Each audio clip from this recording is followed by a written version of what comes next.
Glória, aleluia. Aleluia, Senhor. Glória a Deus.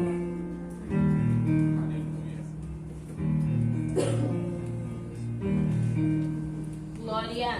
Me desculpe, irmão, mas eu vou ler aqui pelo celular. Eu leio muito minha Bíblia em casa. Só que eu estou com um problema de vista. E eu vou procurar ler aqui para melhorar aqui as letras. Eu disse Davi. Não, desculpa. É 2 Samuel. 2 Samuel. No capítulo 9.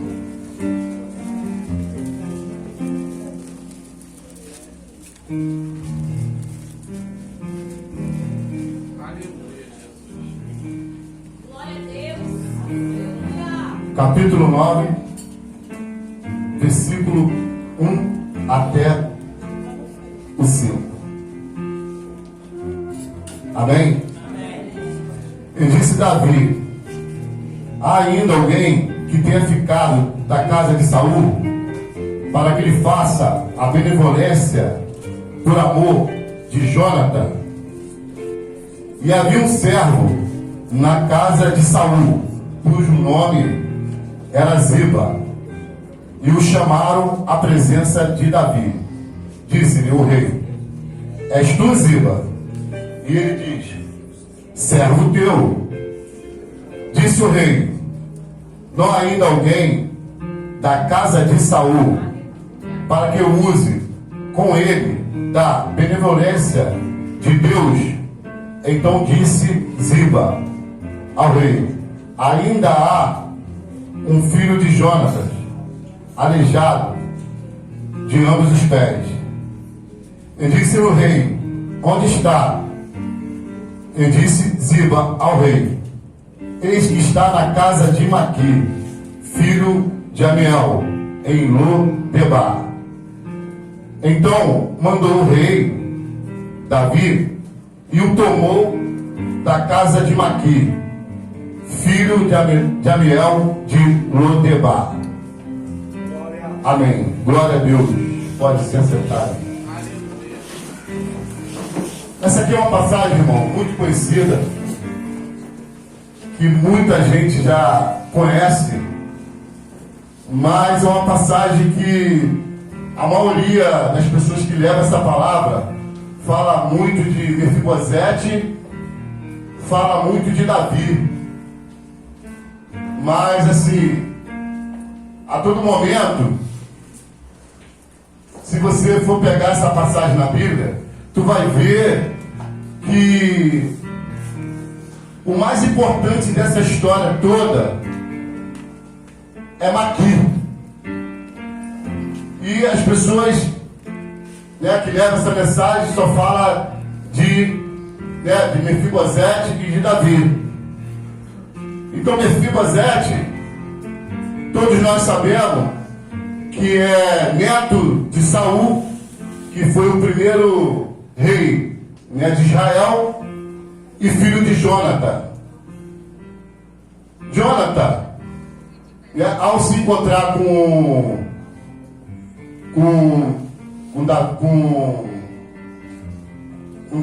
Davi, que está dando um branco, eles conversando, eles fazem uma promessa um ao outro, porque Davi, ele foi perseguido a todo momento por Saul. Ele sempre quis derrubar Saul, mas Jonatã tinha um amor muito grande por Davi, e sempre um se encontrava com o outro.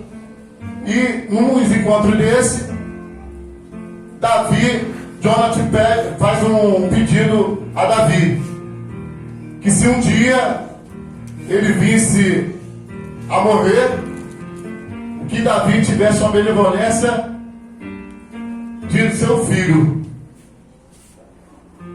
E foi assim que aconteceu. Do outro lado, acontecia uma guerra, aonde foram todos mortos da família de Jonatã, e só restou Mefibosete, que estava com sua mama, que é chamada de, hoje podemos chamar de babá. E quando a sua mama viu que que tinha morrido todo, né, grau parentesco ali de Mefibosete, ela corre e pega aquele bebê e coloca entre os braços e sai muito depressa do palácio, porque ela sabia que todo reinado que ganhava uma guerra, ele eliminava toda a descendência daquela família, para que não houvesse retaliações e nem houvesse, né, a reivindicação pela coroa. Então ela rapidamente, o que ela fez? Botou Mefibosete entre os braços e correu para tirar Mefibosete do palácio e levar para uma cidade aonde ele estaria seguro. E assim ela fez. Só que nessa corrida dela, esse desespero dela, ela deixa o bebê cair no chão. Nessa caída ele fica coxo ou aleijado das ambas as pernas. E ela continua com ele, que naquela época todos nós sabemos que não tinha, igual hoje, tecnologia avançada, de médico, de nada. E ela continua levando ele para afastar ele daquela cidade, porque ela sabia que ele poderia morrer ali. E ela vai embora. E para onde ela vai? Ela vai para uma cidade chamada Cidade do Esquecimento. E lá se encontrava uma pessoa íntegra, uma pessoa que só fazia o bem, a obra de Deus, que era Maqui. Maqui, filho de Amiel, a Bíblia fala que o pai dele era dono de muitas posses, de muitas terras. Então Maqui, ele não precisava de escolher uma cidade, logo como Lodebar, uma cidade de esquecimento, uma cidade que não frutificava, não tinha terra para plantar, era uma terra ruim, era como se fosse um deserto. Mas nesse deserto foi que Deus escolheu para que fizesse a casa de Maqui, que era considerado uma casa de oração, uma casa de restauração. Podemos falar que hoje as igrejas é casa de Maqui, é casa de restauração, é casa onde a gente vem ferido, a gente vem machucado, a gente vem para poder buscar aqui o alimento, não só o alimento espiritual, mas o alimento da palavra, o alimento que vai nos fortalecer, vai nos tirar da gente da solidão, vai nos tirar da gente. Então, aqui é a casa de Maqui, irmão. A igreja é a casa de Maqui. E Mefibosete se encontra agora na casa de Maqui. O interessante é que Maqui, ele não faz acepção de pessoa. Pode ser tanto uma pessoa rica, com muito dinheiro, conforme uma pessoa pobre, igual a Mefibosete. Ele recebeu, né, de braços abertos. A Bíblia fala que no momento da vida de Davi, ele foge de seu filho. Ele foge porque seu filho tenta matar Absalom, tenta matar seu pai. Eu até dei uma pesquisada para ver se ele fugiu porque ele estava com medo de Absalom ou porque era filho dele e ele não queria machucar ele. E o que eu entendi na história, que Davi era tão temente a Deus que ele fugiu porque ele tinha um exército inteiro ao redor dele. Se ele quisesse, ele poderia eliminar qualquer um a hora que ele quisesse. Mas ele fez isso para não pecar contra Deus. Então ele preferiu tomar o rumo dele e fugiu. E quando ele foge, ele vai para onde? Ele vai para a terra do nada, ele vai para a terra do esquecimento. E Maquir encontra Davi nessa terra de esquecimento. Davi leva ele para casa e a Bíblia fala que ele faz um banquete para Davi, recebe Davi com toda a autoridade, conforme ele recebeu até um moço coxo que chegou dentro da casa de Maquir.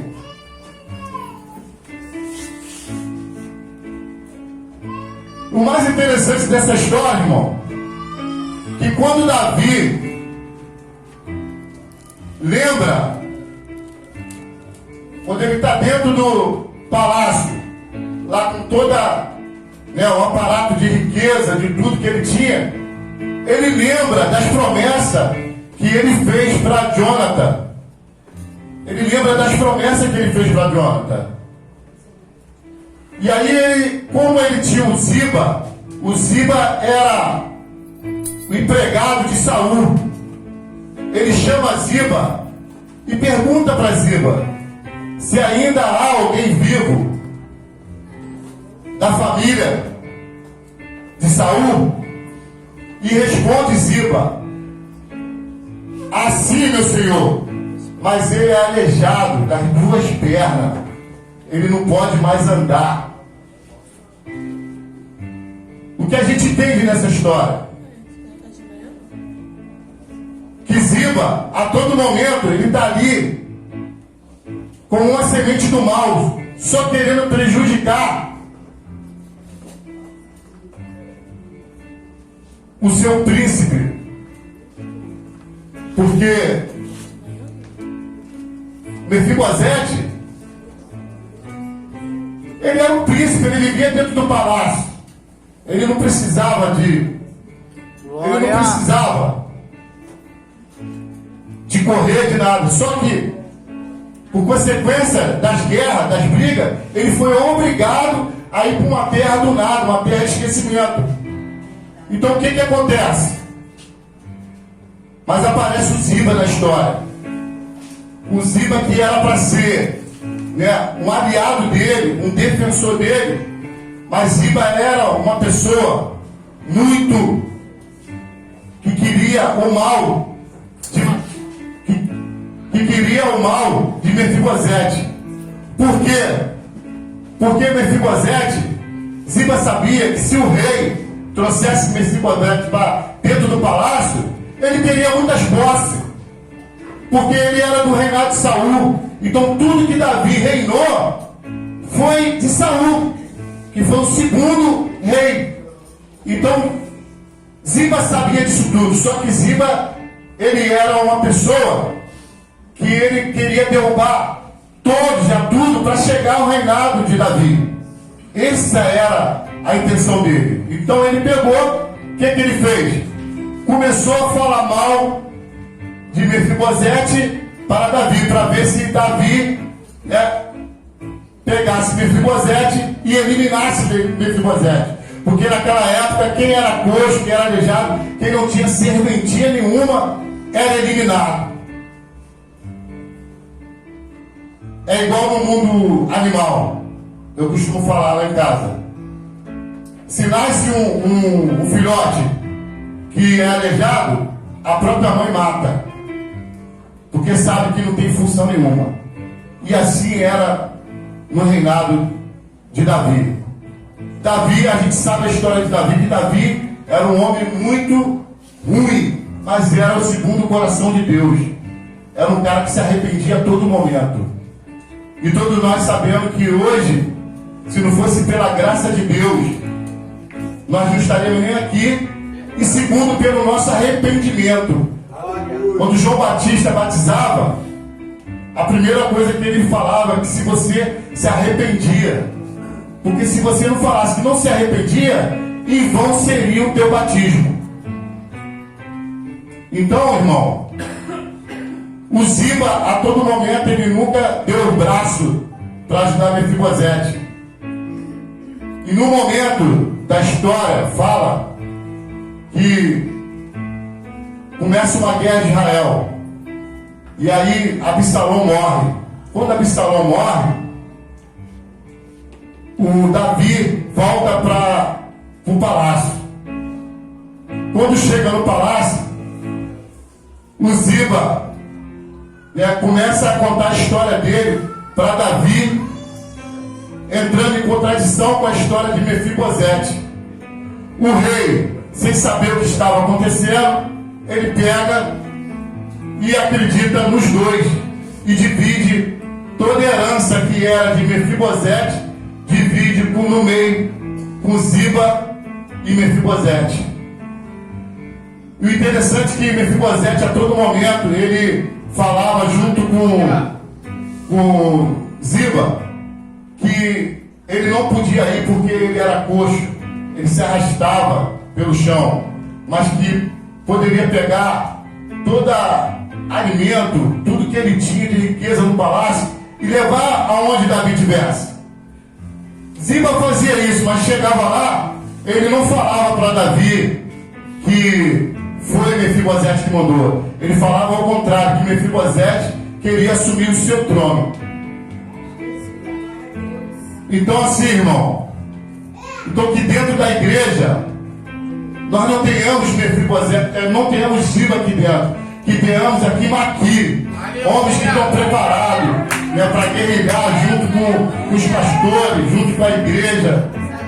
Então que vocês tenham um Maqui na vida de vocês, porque Maqui tem um papel muito fundamental dentro da igreja. Que vocês possam, irmão, refletir nessa palavra que eu passei para vocês. Aleluia! Então, irmão, eu queria falar com vocês que eu tenho uma passagem que eu gosto muito, né, que é de um filme que eu sempre falo dessa passagem, que é o Resgate do Soldado Ryan. E no momento desse filme, que é de fatos reais, uma mãe manda 4 filhos para a guerra. E quando chega na guerra, 3 filhos morrem. E aí todos os comandantes se ajuntam e decidem mandar o soldado Ryan de volta para casa, no meio da guerra. E aí eles montam uma operação e mandam 8 soldados para resgatar ele dentro da própria guerra. E chegando dentro da guerra, Aleluia, Jesus. Glória. Aleluia. nos confrontos, ele, chegando dentro da guerra, 8 soldados, eles acabam morrendo 2, defendendo o Ryan. E aí o capitão, ele chega e fala assim, chama o soldado Ryan e fala: Ryan, se apronta que você vai embora. E ele vai, começa a discutir com o capitão e fala que não vai, que ele não se retira da guerra e que ele ficaria até o final da guerra, que ele ia defender a pátria dele e o país dele. E aí o capitão, ele acaba, entendeu, desistindo de mandar ele para casa. E aí, num determinado ponto, começa o confronto. E esse capitão que defendia ele o tempo todo toma um tiro, é alvejado. E a guerra está quase no final. Toma um tiro e nisso está lá ele morrendo. O soldado Ryan chega, começa a conversar com ele, né, tendo piedade dele ali, e ele fala assim: seja justo com a vida que eu estou te dando. Faça na tua vida as melhores coisas da sua vida. E assim eu falo para toda a igreja: nós temos que ser justos pela vida que Deus nos deu. Nós temos que procurar a todo momento fazer aquilo que Deus realmente quer que a gente faça nessa terra. Porque quando a gente é jovem, eu costumo até falar, a gente não pensa no que faz, a gente sai fazendo aquilo pela emoção. A gente acha que a gente vai viver a vida toda. A gente acha que a gente vai ser moço a vida toda, mas não é. Então a gente tem que desde novo já começar a fazer aquilo, as vontades de Deus. Porque quando chegar lá no final da tua vida, você vai ter que prestar conta com Deus. E assim foi nesse filme do soldado Ryan. Ele viveu quase 70 anos e no final do filme ele foi lá no túmulo do capitão e foi lá justificar o capitão que ele viveu uma vida digna, uma vida reta, uma vida dentro dos princípios. E assim é a igreja, assim os irmãos. Temos que viver uma vida, aquilo para qual Deus nos chamou, aquilo para qual Deus está nos colocando e fazer bem feito. E assim, eu tirei aquilo ali como exemplo. Quando eu vi aquele filme, tem muita gente que até chora vendo aquele filme, porque você pode trazer para a sua vida real. Então, irmão, que vocês possam refletir nessa palavra, entendeu? Que eu tô, vocês me desculpem pelo nervosismo, né? Que eu estou começando a voltar, entendeu? A fazer o que eu mais gosto, que é adorar a Deus, né? Que é levar a palavra, que é estudar a palavra, né? Que Deus possa, entendeu? Abençoar a cada um de nós, né? Que Deus, né, esteja